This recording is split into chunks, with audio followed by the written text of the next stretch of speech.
Welcome. In this video, I'll show you how to fix iPhone messages if it's not delivering. All right, if you found this video helpful, please leave a like and subscribe to the channel for more such tutorials. So first up, basic checks for now.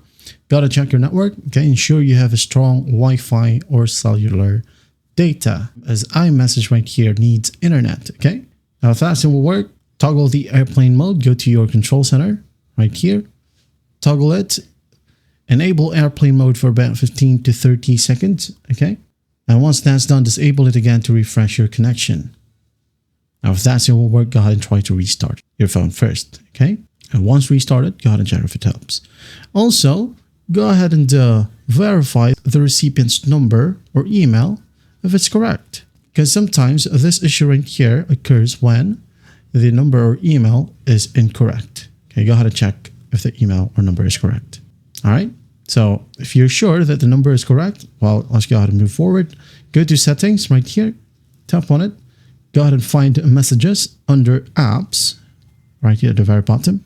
Tap on apps, go and find messages right here, tap on it, and make sure that iMessage is enabled, and under send and receive, tap on it, make sure that either your phone number or your Apple account is selected, okay? Also right here, when you go ahead and scroll down, okay, scroll all the way down, select send as text message. And if you have the option to send it to an SMS, go ahead and select that option. Okay. And once that's done, go ahead and check if it helps. If that still works, make sure that you have the updated version of your iOS. Okay. Install the available or necessary updates. And once done, everything should work perfectly fine now. And that is it. Well, I hope this video helps, and I'll see you in the next one.